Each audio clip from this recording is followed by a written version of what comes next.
Y ya desandamos la última hora en el programa del profe Morales, la hora de Noel Alejandro Leal, la hora de Venezuela, la hora de conocer de primera mano qué está pasando en ese país. Y nadie mejor que Noel Alejandro Leal para informarnos. Hola, muy buenas madrugadas. Buenas madrugadas, Jenny, profe, y a todos los que nos acompañan hoy. Gracias por esta nueva oportunidad. Noel, estamos en campaña. Los opositores por un lado, el oficialismo por el otro. María Corina promete que la transición en Venezuela no será de espaldas al país y dice que después del 28 de julio será un proceso de grandes desafíos y construcción de gobernabilidad. ¿Cómo se vive esto en Venezuela? Oye, fíjate que ahí le diste a la clave cómo se vive esto en Venezuela. Se vive con un ingrediente que ya aquí intentó sazonar un poco las elecciones de cuando Capriles, pero ahora le están metiendo mucha más sazón a esto. Ese ingrediente es la idea del chamorrazo. Entonces eso, por absurdo que parezca, entendiendo que chamorrazo fue algo nocivo para Nicaragua, mucha gente está comprándolo como una oportunidad, aunque sea para respirar. Entonces, la idea de lo que está hoy, la campaña, la fiesta democrática en la que está sumida Venezuela, es que eventualmente el chavismo está convencido de que lo mejor es colocar un gobierno medio inútil, medio títere, medio pendejo, que sería el gobierno de Edmundo, y que ellos así pudiesen descansar para volver con fuerzas. Entonces, es importante para que la gente entienda lo que fue el chamorrazo y la realidad del chamorrazo, para poder ubicar a la gente con ese esquema. En aquel momento, en esa Nicaragua de finales de los 80, Daniel Ortega, el mismo Daniel Ortega que está ahorita, ¿ok? Daniel Ortega, manejaba la revolución sandinista y tenía el poder en Nicaragua. ¿Y qué había hecho con eso? Lo que está haciendo ahorita. Pues. Mató gente, destruyó el país, mató gente, quebró el país, hizo desastre y metió al país en una guerra civil, por supuesto. En aquel momento, ¿quién era lo que iba en contra? Iba la contrarrevolución, pues. El proceso contrarrevolucionario, que era contra lo que luchaba el sandinismo, este, la contrarrevolución, los contras, lograron de verdad colocar contra las cuerdas, por ridículo que suene, a el proceso revolucionario sandinista.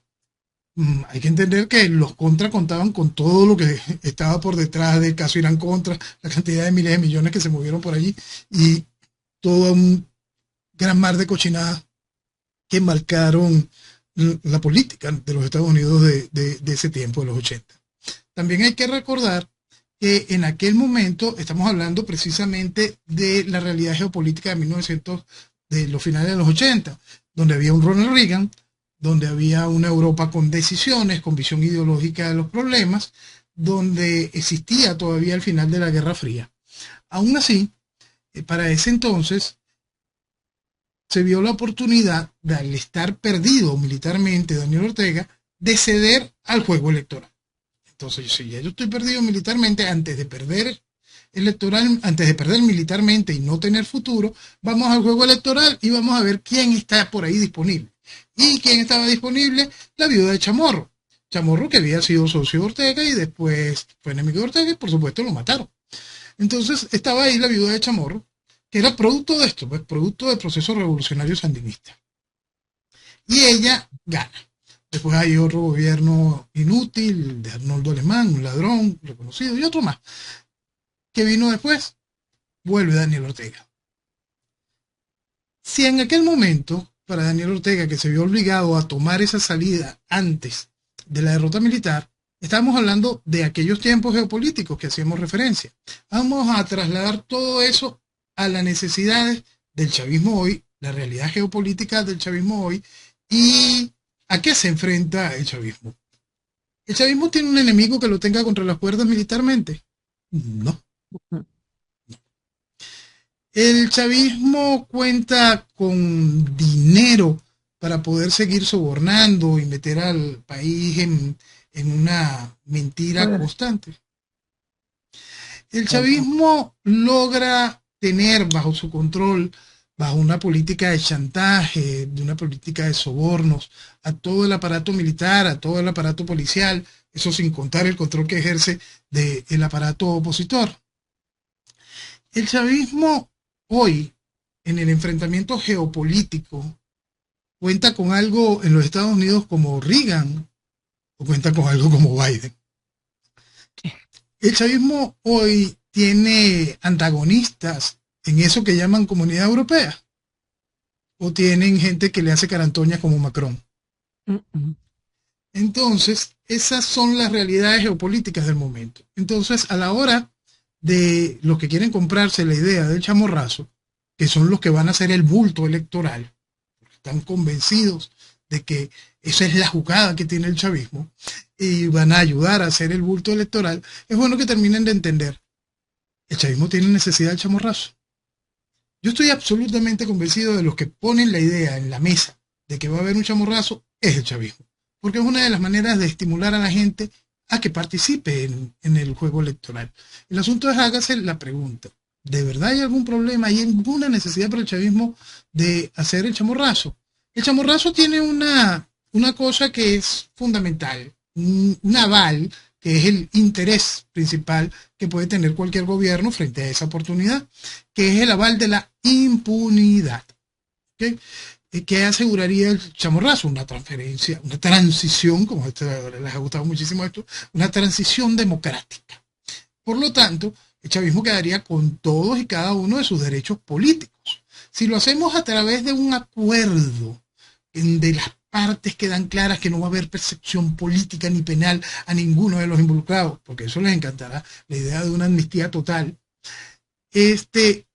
por supuesto se hace más tentadora la oferta. Dice, mira, no solo es una transición democrática, sino que no nos pueden hacer nada, estamos blindados, hay amnistía total y podemos seguir nosotros aquí en Buchinche. Todo eso está claro frente a un escenario de un eventual chamorrazo. Pero vamos a hacernos de nuevo una pregunta. Cuando aquí se vivió la payasada del interinato en el 2019, la única carta de negociación que podía ofrecer el guiado, y fue la que ofreció esa aquella Asamblea Nacional del 2015, la cual está vigente casi para cumplir 10 años, según gente que cree que tiene vigencia. Bueno, esa Asamblea Nacional montó un cuento que llamaron Estatuto de la Transición. El Estatuto de la Transición no ofrecía otra cosa más que impunidad, impunidad e impunidad. Es decir, lo mismo que se está ofreciendo ahorita ante un eventual juego de chamorrazo. En aquel momento, el chavismo estaba desconocido como gobierno por más de 60 naciones, empezando por los Estados Unidos de América y encabezada por Donald Trump. En aquel momento estaba para más Bolsonaro en Brasil, no el compadre Lula. Claro. En Colombia estaba una cosa inútil como Duque, pero no es el compadre Petro. La realidad geopolítica de aquel entonces, sí, en algo ha afectado al chavismo. Y tomaron el camino de la impunidad. Tomaron esa oportunidad que puso en bandeja el guiado con el Estatuto de la Transición. En aquel momento había más venezolanos en Venezuela. Sí. O este desangrar humano que se ha visto increíblemente estimulado desde se ha desbordado muchísimo más después del 2015, va bajando la posibilidad de venezolanos ejerciendo dentro de Venezuela. Y eso corre en dos vías, tanto para el voto, tanto como para una acción de fuerza por parte de la población. Esas cuentas como que nadie quiere sacarlas, ¿no? No quieren entender esas realidades en números sencillos para poder comprender también el punto de vista electoral y de qué se va a agarrar el chavismo cuando simplemente en julio diga, gane las elecciones. Cuando el chavismo, el CNE diga, mira, Maduro ganó y listo. es impresionante cómo la gente no termina de entender las realidades porque ven una manifestación con gente. Claro, si el principal sentimiento nacional siempre ha sido el antichavismo. Ujú. Poner en duda que Capriles no le ganó a Maduro es ridículo. Poner en duda que Capriles no le ganó a Chávez es ridículo. Poner en duda que Rosales no le ganó a Chávez es ridículo. Y tengamos claro, hasta Arias Cárdenas le ganó a Chávez en el 2000. Pero eso en sí simplemente no ha importado, porque el fraude es ley y la oposición acata esa ley. Eso es lo que ha venido sucediendo durante todos estos años que ha permitido la consolidación democrática de la tiranía. Entonces, ante la idea del chamorrazo y la impunidad, importante entender cómo funcionan las tiranías. En el caso de lo que era Daniel Ortega en los 80, Daniel Ortega no era un dictador, era un tirano. Un tirano que se vio sometido militarmente por técnicamente sus socios. Tan sus socios hoy que hablamos de que aquel comandante cero, que era justo lo que iba en contra de Daniel Ortega, cuando empezó Daniel Ortega en esta etapa, casi que lo nombra ministro de algo. ¿Okay? Eso para entender el nivel de las cochinadas a las que someten a los pueblos este tipo de personajes. Para entender cómo quiebran, cómo envilecen, cómo todo forma parte de un teatro. Y ahí cuando hablamos de la revolución es una sola y vemos esa fotografía. Vamos a ver esa fotografía dentro de Venezuela para poder comprender cómo se ha vestido durante más de 25 años a la tiranía en Venezuela. Se ha vestido de democracia, voto a voto, una y otra vez. Y lo que veremos en julio es la renovación de una licencia de gobierno legítimo. Esa es la gran realidad. Para eso se ha impulsado de nuevo el creer que se puede salir de esta desgracia en votos. Por eso es que ha habido esta libertad para generar un liderazgo. Una líder, tenemos un candidato, tenemos a la líder haciendo campaña, tenemos el candidato haciendo campaña y una cantidad de cosas maravillosas como si vivieras en democracia.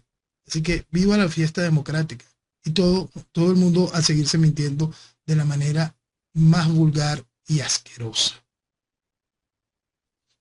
Enrique Márquez, candidato presidencial, dice: no llego de la mano de la venganza. Daniel Ceballos, candidato independiente a la presidencia, quiere romper la rueda de la venganza.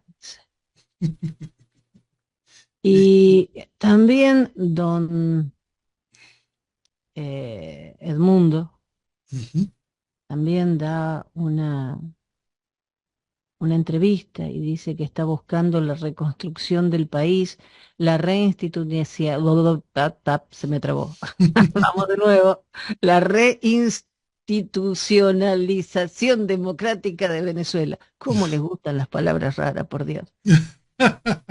Donde nadie pueda ser perseguido por sus ideas, donde puedan hablar con libertad de lo que piensan. Eso es maravilloso, pero ¿qué se entiende? ¿Que a los que estaban no se los va a perseguir? No solo eso, y tú sabes que ahí vamos a hacer un pequeño punto, un punto. Los mismos comentarios lo dicen todos los candidatos. El Luis Eduardo Martínez, el ADECO, el Carri dice la misma tontería, todos van por el mismo lugar. Pero ahí hay un punto, sí, es maravilloso que todo el mundo pueda decir lo que, y allí yo quiero ser sincero. No, no, yo nunca he asomado ni abrazado aquella frase de Voltaire donde dice, no estoy de acuerdo con tus ideas, pero daría mi vida por tu derecho a expresarlas. Pues no. Si usted es un nazi, no, no estoy de acuerdo con tus ideas y hago lo posible para que tus ideas no tengan luz. Usted es un comunista, no, no estoy de acuerdo con sus ideas y hago lo imposible porque sus ideas no tengan luz. Usted es un pederastra, no, no estoy de acuerdo con sus ideas y hago lo imposible para que sus ideas no tengan luz. Usted quiere sexualizar a los niños, quiere convertirlos en drag queen, no, y hago lo imposible para que sus ideas no tengan luz. Y esa es la realidad. Hay que tener muy claro eso. Hay ideas y hay cosas que vienen a destrozar a la humanidad. Eso es lo que es el nazismo. Eso es lo que es el comunismo. Eso es lo que es todo este proceso de perversión a la cual se le está dando cada vez más y más alas.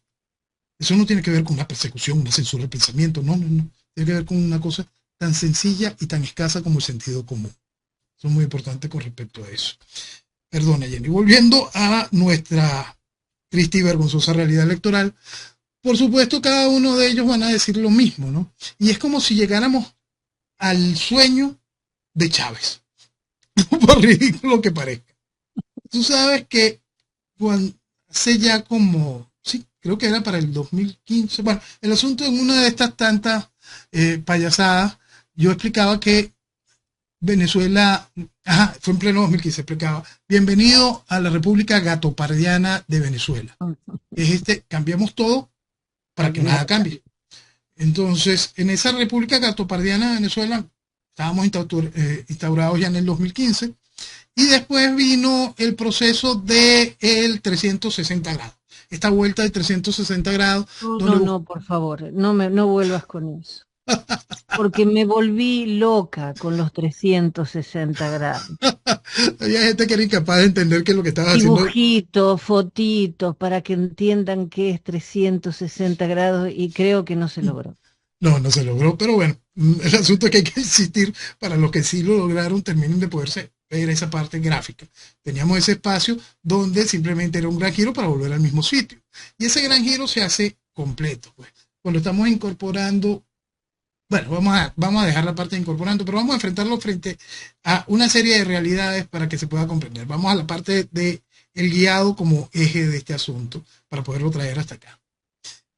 Cuando el guiado toma sus funciones como presidente interino, nosotros por supuesto explicamos que eso no iba a ser efectivo, que eso era una desgracia, que lo peor que podía suceder que el tipo se juramentara. Todo ese tipo de cosas lo explicábamos desde el inicio. Explicábamos que él venía a la reinstitucionalización de la tiranía y la aceptación internacional de su particular forma de gobernar. La realidad está allí. Entonces, pero también vimos lo que hacía el guiado en pro tanto de la impunidad como en pro de mantener a Venezuela sumida bajo la lápida asquerosa del chavismo. De repente el guiado se reunía con Giordani, padre de la destrucción económica de esta etapa. Recibía a Navarro, parte del proceso de intoxicación ideológica desde el Ministerio de Educación, y los abrazaba como parte necesaria para la construcción de un gobierno de mañana. En su tarima subía Rodrigo Cabezas, corresponsable de la destrucción económica. También suben las tarimas ahorita, ¿ok? Corresponsable de la destrucción económica. El guiado abrazaba todos, la mutua en pleno, incluyendo María Corina, abrazaban a Luis Ortega. Todos sufrieron mucho cuando pusieron preso al torturador Miguel Rodríguez Torres. Para más, si colocamos esa parte de esa etapa y cómo se acerca esa oposición a la estructura originaria del chavismo, debemos recordar el caso de Ismael May Santa García, por supuesto. Pero cuando pasamos al caso de Ismael May Santa García, eso es basurita. Basurita. Porque la oposición también aceptó entre sus filas y estuvo dirigiendo a la oposición a Luis Michelena, el padre político de Chávez. También fue un gran y excelso líder opositor, un lugar para la consulta, un comunista consagrado. Y después, mientras todo eso también pasaba, la oposición se abrazaba a comunistas reconocidos como Teodoro y Pompeyo. ¿Por qué? Porque no entender esto desde el punto de vista ideológico, no comprender lo que estamos viviendo desde el punto de vista ideológico, pasa a un nivel de irresponsabilidad realmente impresionante. Y eso ha hecho posible la realidad de esto, cuando no entendemos a qué nos estamos enfrentando. No haber reconocido lo que era el chavismo desde el principio es un acto de irresponsabilidad política increíble. Es un acto de salvaje irresponsabilidad política, porque no entender qué fue lo que dijo Chávez en aquel discurso en La Habana, ser tan irresponsables como para que tener posición política, vocería, y no preocuparse por ese discurso, no preocuparse por las andanzas de Chávez con Cerezuela, no preocuparse por las andanzas de Chávez con Cliver Ramírez, con tanta gente tan increíblemente dañina. Es simplemente un acto increíble de irresponsabilidad. Y por eso yo siempre he colocado a las personas que vieron con buenos ojos el chavismo desde sus inicios, con una gran distancia, y una distancia aún muy superior a todos los que estuvieron con el chavismo después de la masacre del silencio, después de la masacre de abril de el 2002. Entonces, a eso yo siempre le he puesto una barrerita. Pero hay un problema adicional, que es el problema es de entender la realidad ideológica de lo que le hace daño a Venezuela al legitimar el proceso chavista. Hoy nos vemos en este asunto donde el candidato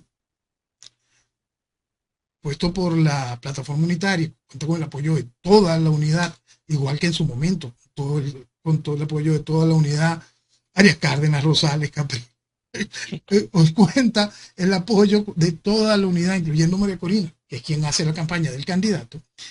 El candidato viene precisamente de eso que acompañó a Chávez. Más allá de la responsabilidad política, más allá de la responsabilidad de un funcionario de carrera en el área diplomática, estamos en eso. Fuiste el primer embajador de Chávez en la Argentina, fuiste llevado de la mano de Chávez y ha corrido por el internet una de esas cosas que te asustan y te terminan de prender todas las alarmas. Porque tú puedes fíjate que es esto, que es tan difícil. Tú quieres querer tragar grueso y decir, ok, tuvo con Chávez, que este país irresponsable, mucha gente tuvo con Chávez. Pero cuando pasas a abril del 2002, allí yo pongo un obstáculo muy alto. Allí yo pongo un obstáculo muy alto y ahí yo sí digo, epa, no. Corre por internet un artículo de un diario argentino, La Nación, donde el candidato habla sobre la defensa de la democracia. La importancia de la defensa de la democracia, de haber mantenido a Chávez allí frente al golpe de Estado que se le estaba dando. Por supuesto, todo eso va de acuerdo, muy acorde con lo que dice hoy. Yo creo que el país debería de entender muchas realidades que están absolutamente evidentes para cualquiera. Muchas realidades que deberían de estar golpeándole la cara a la gente. Desde la realidad de la inviabilidad electoral, desde la realidad de la oferta constante de la impunidad, hasta la realidad de que de verdad estamos haciendo algún tipo de ruptura. Estamos cerca de verdad de conseguirle un cambio al país. Porque todo esto es un proceso donde el país queda sepultado bajo la lápida asquerosa del chavismo.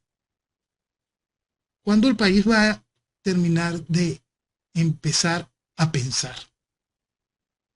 Terminar de quitarse la venda que tiene sobre los ojos, terminar de quitarse el ruido asqueroso que deben de estar oyendo que simplemente no les permite entender la realidad de lo que es evidente.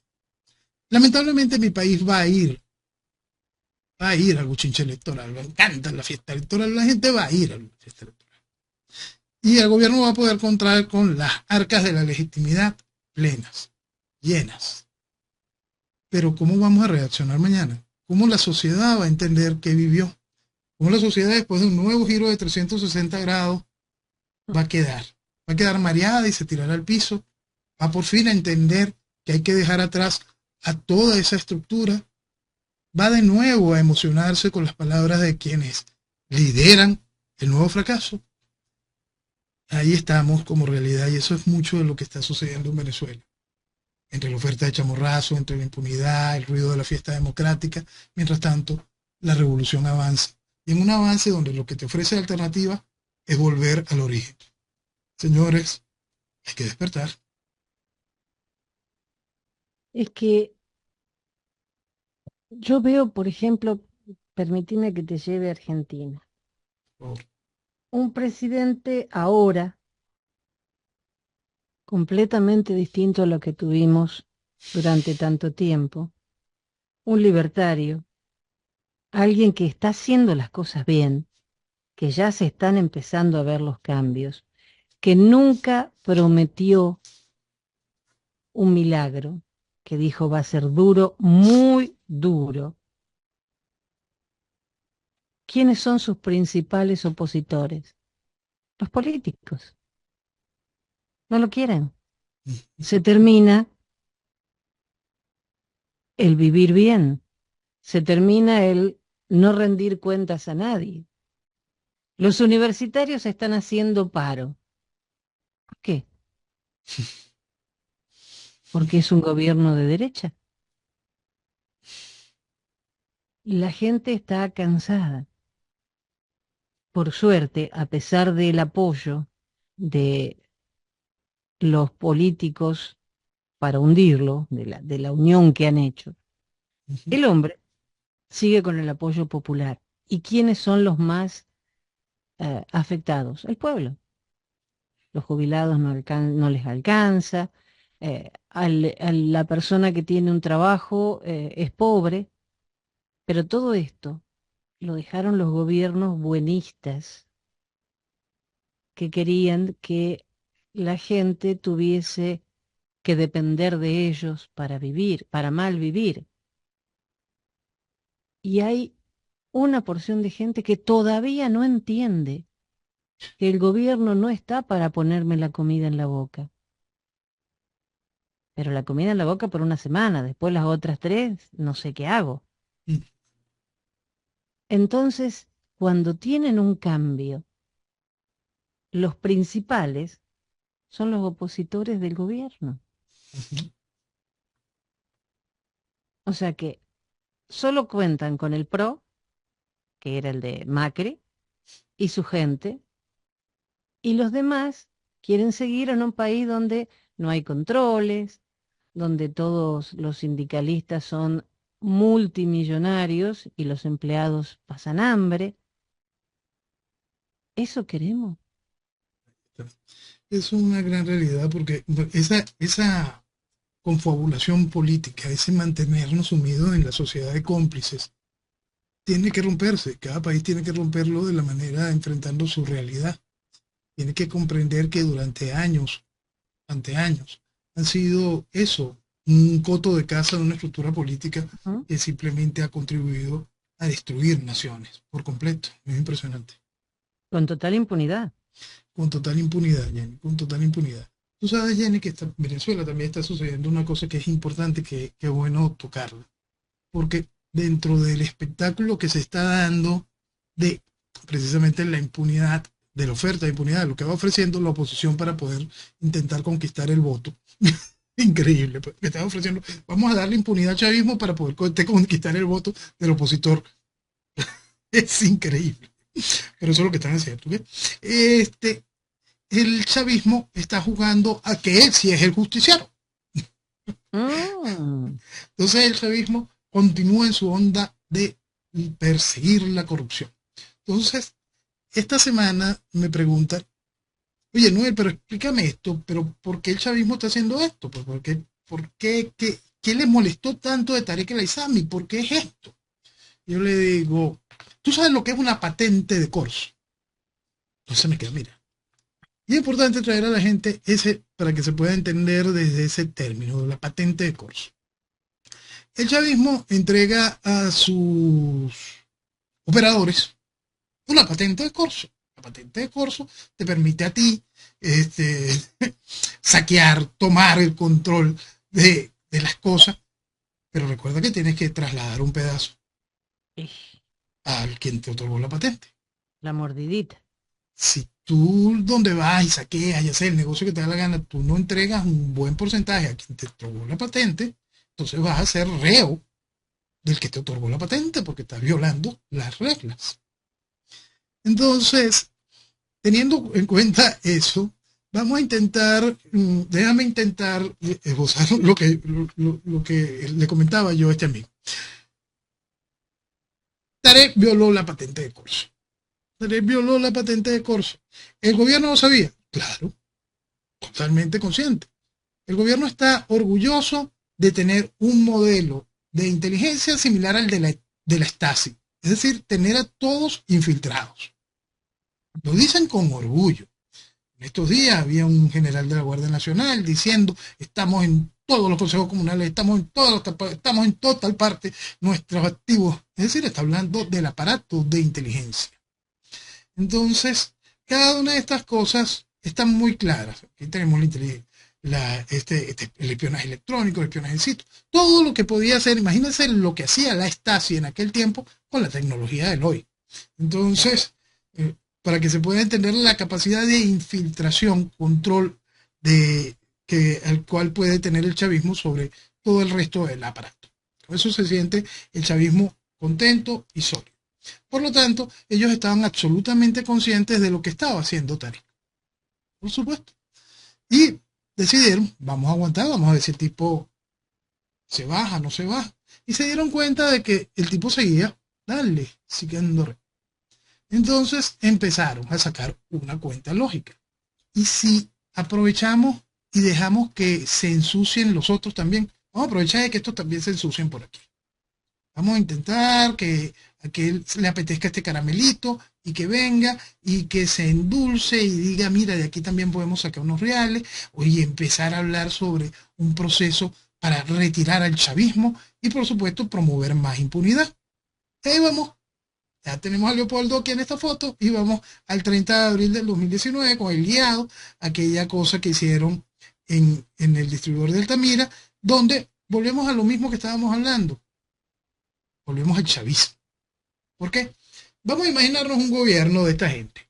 Un gobierno de esta gente tendría en el Tribunal Supremo a Michael Moreno, que era lo que contaba Leopoldo para eso, lo que es el Tribunal de Justicia de Chávez, el chavismo. Tendría en la economía personajes como, ¿cómo que se llama?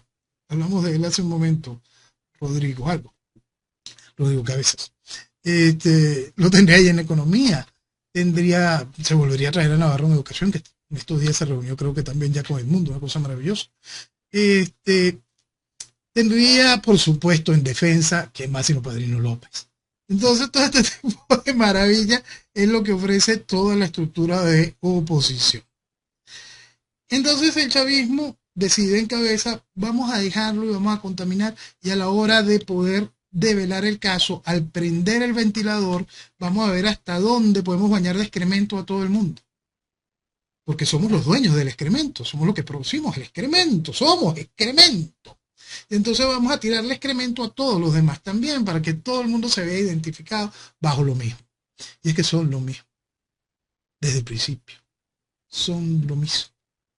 Entonces, si bien Tarek no cumplió con la patente de corso, ahora es gracias a eso, a no cumplir con su patente de corso, que el chavismo cuenta con este gran ventilador de estiércol, donde pueden darse el lujo de ensuciar a todo el mundo por lo que siempre han hecho, por trabajar en conjunto en la destrucción de Venezuela. Así estamos. Y lo hace muy bien. Muy, muy bien. Yo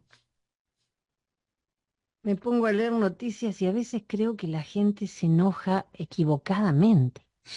Te cuento por qué. Estados Unidos evalúa flexibilizar otra vez las sanciones contra Venezuela. Entonces, el subsecretario de Estado para Occidente de Estados Unidos, Brian Nichols, declaró recientemente que están recalibrando las posiciones tras la admisión de la candidatura de Edmundo González por parte del gobierno venezolano, lo que consideran un papel importante que podrá bla, bla, bla. Pero al mismo tiempo, el ministro de Relaciones Exteriores de Venezuela, Iván Gil, califica a Brian Nichols como el más retrógrado del Departamento de Estado. Se equivocó. No, no se equivocó. Lo que pasa es que aquí se había levantado la veda. Es hora de insultar a los Estados Unidos.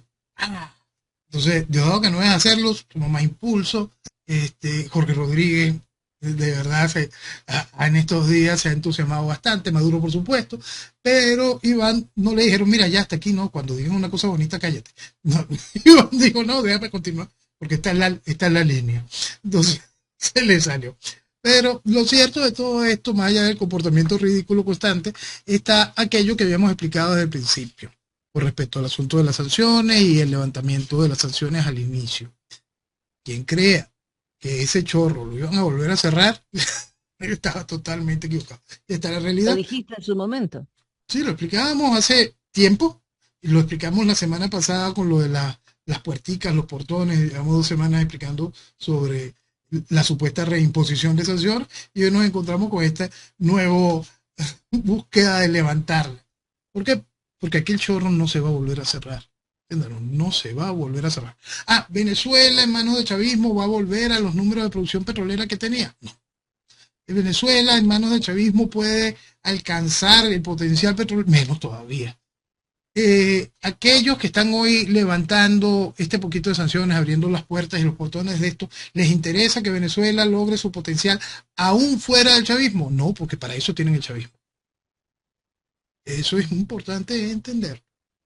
Para eso tienen el chavismo. No se busca el robarse el petróleo de Venezuela. No, no, no, no, no, no. Se busca tener el control sobre el petróleo de Venezuela, que es otra cosa. La OEA denuncia inacción de justicia en Venezuela ante crímenes documentados de lesa humanidad. Pero la OEA, ¿dónde está? ¿En Marte? Porque mientras la OEA denuncia inacción de justicia, Estados Unidos revalúa flexibilizar las sanciones. No hay una comunicación muy fluida. Bueno, decir que los Estados Unidos de alguna manera respeta a la OEA es un tanto ridículo, porque eso no es de ahorita, es de siempre. De verdad, y si nos ponemos sinceros, decir que alguien respeta a la OEA y más la figura de Almagro es más ridículo todavía, ¿no? Pero esas son una serie de realidades. Es importante recordar que Venezuela, bajo el periodo de Chávez, solicitó salir de la Corte Interamericana de Derechos Humanos, un organismo de la OEA, el principal que se encarga de velar por los derechos humanos. Después, durante la administración de Maduro, se hace formal lo que ya había sido algo iniciado por Chávez, que es la solicitud de que Venezuela no estuviese dentro de la OEA. Es decir, Venezuela ni está en la OEA, ni está en la Corte Interamericana de Derechos Humanos. Y nada de eso impide que se levanten sanciones o que frente a los informes de la Comisión de Hecho de la ONU, que es algo un poquito más decente que lo vea, en cuanto a derechos humanos, diga lo que diga y no importa. En realidad simplemente no importa. Venezuela, mientras que exista la fiesta democrática, con eso el chavismo es feliz. Con eso el mundo es feliz porque puede simplemente refugiarse dentro de eso. Ah, es que ustedes están en elecciones. No sigan en eso. Ustedes tienen una solución democrática, eso es lo que dice la gente que va a las primarias, la gente que se vuelca en una campaña, porque no es solo la dirigencia política, es esa gente. Por eso cuando repetimos, quiero salir del chavismo, pero la oposición no me deja, recuerden qué es la oposición. Esa dirigencia de oposición es solamente el reflejo de la gente que los lleva a esas posiciones. Entonces es importante que el país asuma su responsabilidad, su mea culpa para enfrentar la realidad. Y hablando de oposición, el fiscal general de Venezuela, don Tarek William Saab, solicita orden de captura y extradición de Leopoldo López y de Julio Borges. Ay, Dios mío. Y lo gracioso es que en medio de las discusiones, tú sabes, porque esto ha sido dentro de este gran ventilador de estiércol, el chisme iba por un lado y por el otro.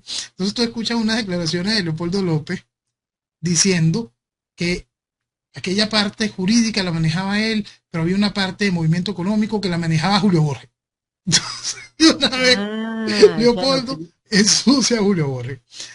Por supuesto, Leopoldo busca ensuciar a Tarek y le dice, tú también estabas en las conversaciones. Y Tarek, que pudo haber sido el eje de peine para hacer que estos se juntaran y se metieran en el negocio sucio y quedaran salpicados, y dice, ah, sí, tú vas a decir eso, bueno, vamos a solicitarte una orden de extradición. Por supuesto, ningún tipo de orden de extradición ni nada de eso será efectivo para ninguno de los dos. Eso no tiene nada que ver con la realidad político-jurídica, ni nacional ni internacional, más allá del chiste, ¿no? Pero es muy gracioso que todo eso va dentro de este marco, de este gran ventilador de excremento y ver las declaraciones de cada uno en ese sentido. Hay que tener estómago, ¿no? Hay momentos en que yo digo, Dios, ¿por qué estoy oyendo esto? Pero hay que hacer el esfuerzo para poder contárselos a ustedes. Sí, sí, aparte, Leopoldo López es ciudadano español, no va a ser extraditado, y Borges tampoco. Y si no lo fuese, tampoco sería extraditado. Tampoco sería extraditado. Si no lo fuese, igualito estaría tranquilito, igualito que puede estar tranquilito Borges. No, ningún país lo va a extraditar, de eso no tienen que preocuparse, para que le extraditen un personaje como Borges o Leopoldo al chavismo, es porque fueron a visitar a Díaz Canel, y Díaz Canel en ese momento dijo, ay sí chicos, vamos a mandárselo a Maduro, porque ni Lula haría eso. Vos sabés que estaba leyendo que Cuba no vuela más a Argentina. Ujú, ujú. Claro, no tienen, a ver si todavía les pasa que Cubana de Aviación suspendió los vuelos a Argentina, dice que por negativa de combustible. Así es. Y sí, ya ahora hay que pagar. Esa es la gran realidad. Esa es la gran realidad. Por supuesto que la industria argentina de combustible en la parte de aeropuertos le niega a Cubana de Aviación el acceso a combustible, entonces Cubana dice no vuelo más para Argentina. Y entonces dice, no, estas son por presiones del gobierno. No, el asunto es paga la deuda que tienes y paga ahora. Ahora trabajamos de contado, se acabó el amor. Claro, con el otro gobierno no había problema. Ah, paga otro día, no hay problema. Ahora se terminó. Uh -huh. Se acabó. Entonces, se terminó lo que se daba. Así es, así es. Simplemente Ah, paga y por supuesto podrás tener toda la tranquilidad. sí, pero esta gente estaba muy mal acostumbrada. eh, la señora Cristina y don Alberto Fernández. Venezuela hacían lo que querían en Argentina. Uh -huh, uh Y -huh. ahora las cosas están un poco distintas. Y eso. Esperemos que esto funcione, porque Milei tiene el apoyo de Elon Musk, el apoyo de Donald Trump, está a nivel mundial muy bien considerado lo que ha hecho en el gobierno, hasta el Fondo Monetario quedó asombrado de la rapidez con que los cambios se hicieron, Tú sabes que pero hay que hacer la oposición. hay un punto que Venezuela tiene que tomar en cuenta frente a esa realidad. La realidad económica argentina era terrible. Es terrible. ¿Qué era? Es Es, terrible. es- Es terrible. Pero cuando se hacen los correctos, los mercados entienden. Cuando se ejecuta y se camina hacia donde debe ser, los mercados empiezan a ver con beneplácito esa realidad. Porque ven oportunidades de negocio, ven estabilidad, ven y dicen, sí, sí se puede. Imagínense lo que se puede hacer con Venezuela. Imagínense lo que se puede hacer con Venezuela. Entonces, la manera de hacerlo correcto, la manera de hacerlo correcto está muy clara. Usted viene y persigue la delincuencia. Usted viene y se establece el marco jurídico y ese se respeta y se manda una señal clara de confianza. Usted viene y establece los mecanismos económicos que son necesarios, incluyendo las acciones de choque que sean necesarias para poder hacer que las señales de confianza queden claras para no solo los mercados, sino que la propia sociedad entienda que si hay que hacer es un sacrificio que es para bien, para futuro, para desarrollo. Es decir, rescatar a nuestros países es un proceso que en realidad de fondo es fácil, si se hace lo correcto, si se entiende la necesidad de avanzar en base a sus realidades. Las realidades de Venezuela son bastante más complicadas que las de Argentina. Y eso nosotros tenemos que terminarlo de comprender para poder avanzar hacia lo correcto. ¿Viene? sí, sí, sí, sí, pero países que tienen todo, que tienen minerales, que tienen el agua, Uh -huh. tierras raras, petróleo, Claro. gas. Eh, Entonces, no te alcanza la hora para enumerar todo lo maravilloso que hay en esa tierra. Y en la vuestra. Porque sí, sí, cuando uno habla de Argentina y su potencial, uno se asombra, se asombra. Y así cuando uno pasa el potencial increíble de lo que significa Colombia, lo que significa Perú, cuando uno entiende esa magia de ese horizonte largo que es Chile, si uno simplemente mira de verdad lo que significa Bolivia, es Mm, increíble porque todo este subcontinente está bendecido de una manera todo, realmente todo. increíble. absolutamente todo. Ah, hay algunos que tienen un poquito más, sí, sí, yo no lo conozco. Venezuela tiene de más. Sí. Después de Argentina, Argentina tiene de más. Este, y han sido destruidos por visiones políticas que buscan eso, destruir, no buscan en ningún momento desarrollar. Son visiones políticas marginales que introducen marginalidad, que buscan un pensamiento de una sociedad dependiente, que buscan hacer que las sociedades sean piltrafas a gusto de quien va ejerciendo el poder.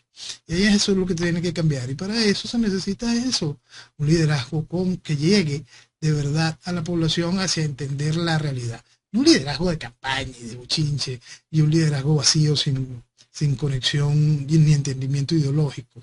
Tú sabes que a mí me da mucha risa oírlos a todos ahorita, uno que otro, ¿no? Sobre todo a la candidata, hablando de que se acabe el socialismo, pero hasta ayer te abrazabas con todos los miembros de la Internacional Socialista. Bueno, Si estás haciendo campaña, la estructura de la plataforma unitaria, ahí no hay nada que no apeste a socialismo. Entonces, cuando no queremos entender el fondo ideológico, cuando negamos ese tipo de realidades, lo único que entramos es un proceso de involución. Entonces, si nosotros no asumimos la responsabilidad de romper, de generar una real ruptura con esa estructura, simplemente el país no podrá avanzar. Por eso es que la clave de mucho de todo esto es dejar atrás todo lo que nos tiene aquí, todo lo que nos mantiene aquí. Las herramientas que fueron usadas para mantenernos aquí. Y entre esas está ese sembrar constante el desconocimiento ideológico. ahora el socialismo está invadiendo el mundo. Fíjate aquí, 60 universidades en Estados Unidos apoyando a Palestina.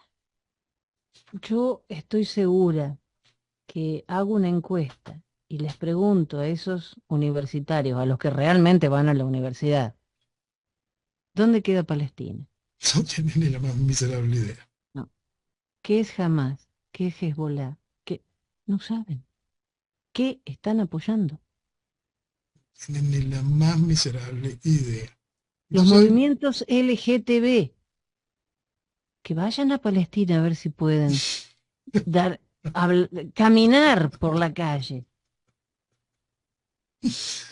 no En sé. mi país, los movimientos LGTB con la bandera del Che Guevara. ¿Qué hacían la UMAP? Por Dios. Es que todos son una partida, y es una partida de pendejos útiles realmente peligrosos.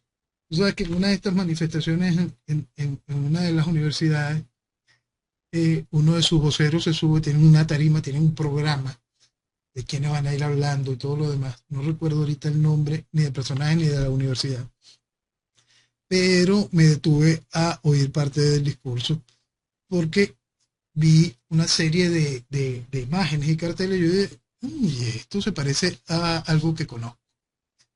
Y en final él estaba hablando sobre una necesidad de una intifada en los Estados Unidos, revolucionaria y socialista. Oh, oh. Entonces vamos a recordar aquella frase que explicaba yo a finales de 1998. En ese momento yo explicaba que Venezuela lamentablemente entraría en un proceso revolucionario, neocomunista, fundamentalista. Y ahí está esa foto. Porque el asunto es global. Esa fusión, por absurda que parezca, del proceso revolucionario socialista con el proceso revolucionario fundamentalista islámico tomó cuerpo y está allí, está presente hasta en las universidades de los Estados Unidos. Es increíble. Es tremendo, es tremendo. Bajar la bandera de Estados Unidos para subir la bandera palestina, Insulto increíble. Un insulto increíble. no lo entiendo. O Que sea, haya quien lo permita. Que haya quien es, lo y que permita. sin consecuencias aparte. Exactamente. Que haya quien lo permita. Y ahí es cuando uno, por eso es que uno tiene que tener muy, muy claro una serie de conceptos que hoy simplemente son silenciados o hay que tomarlos con miedo o no, pobrecito. No, señor, esa es la bandera de mi país. Tú la respetas porque sí y punto. Eso no se discute y punto. La respetas porque sí. Porque la bandera es un símbolo de identidad patria y la patria es parte de lo que es el individuo. Durante años se vive quitándole a la gente. Tú naciste por casualidad en ese país. Tú naciste por casualidad en esa familia. A ti no te ata más nada con tu esposa, sino un documento. Y así se va perdiendo todo el núcleo que hace posible que una sociedad funcione, que hace posible que un individuo se sienta a gusto consigo mismo y con los suyos. Por eso todas esas cosas tienen que tener un claro mensaje y una dirección. Y eso, volvemos a aquello que te decía sobre esa frase de Voltaire de no estar de acuerdo con tu idea y daría mi vida por tu derecho a pensar. Pues no, tú puedes querer subir ahí la bandera de Palestina. No, tú quieres ir a deformar la mente de los niños. No, tú quieres imponer el comunismo. No, de eso se trata. Y eso es sentido común y eso es amarse a uno mismo, a los tuyos, querer para los tuyos un mejor futuro, querer respeto para tu nación, querer respeto para todo lo que tiene ese valor intangible en la vida, ese valor intangible que es lo fundamental de la esencia de la vida. Entonces, allí, hoy que estamos envueltos en todo este tipo de procesos revolucionarios, estos procesos de mini tribus para fortalecer procesos que van desgastando a la sociedad, quebrando el tejido social de la misma. Todo este tipo de procesos que van alimentando este, conceptos que son negativos. Hay que frenarlos. Y la mejor manera de frenarlos no es tolerar, es siendo no tolerante hacia ellos, por más absurdo que parezca. Porque llevamos años, un proceso de hay que tolerar, hay que aguantar, pero que ellos vienen y se insultan una iglesia. Oye, pero eso que tú estás diciendo que son buenos, van y matan cristianos en la primera oportunidad que tienen. ¿no? En estos días estaba viendo el inicio de una película y en la película hay un momento donde hay, hay un ring de boxeo salvaje. Una película hindú, pero de carácter totalmente hollywoodense. Y hay un presentador que estaba haciendo una presentación de una película de boxeo muy cruda, ¿no? De una pelea tipo callejera muy cruda. Y él habla, ¿cuántos musulmanes hay aquí? Todo el mundo salta. ¿Cuántos hindúes hay aquí? Todo el mundo salta y se contenta. Yo sé que puede haber uno que otro cristiano por allí. Y todo el mundo pita y abuchea. Mm. Esas son realidades que hacen que se entienda la necesidad de que ese choque de civilizaciones del que hablaba Huntington está allí. Entonces vamos a intentar entendernos dentro de este punto de integraciones culturales, dentro del área de lo que tengan esos intereses. Vamos a entendernos dentro del proceso de la globalización económica, porque el ganar es importante, y vamos a entendernos dentro del punto mi patria, mis tradiciones, tu patria, tus tradiciones. Y eso hace que esa fricción no exista. Porque si cada uno entiende claramente hasta dónde va, el otro también entenderá hasta dónde puede estar. Esas son realidades básicas del comportamiento entre vecinos y en esta gran vecindad global. Noel, ya se nos fue la hora. Es que es tan placentero hablar con vos que si no es un reloj que me avisa, seguimos hasta la semana que viene hablando sin parar. Te Gracias. agradezco que estés cada semana, que nos expliques, que nos hagas entender con un lenguaje claro, sin darnos clases doctorales, simplemente explicarnos la realidad y lo que no podemos ver porque estamos acostumbrados a que nos tapen la realidad con pajaritos de colores que vendrán a hacer noticias que no tienen nada que ver, pero distraen. Así que gracias por el trabajo que venís haciendo con nosotros cada semana. Gracias, Jenny, gracias de verdad de corazón. Señores, muy buen día y que viva Venezuela. ¡Viva Venezuela! Y nosotros, Dios mediante, volvemos a encontrarnos el próximo sábado a la medianoche con el profe Morales para seguir compartiendo 6 horas con música.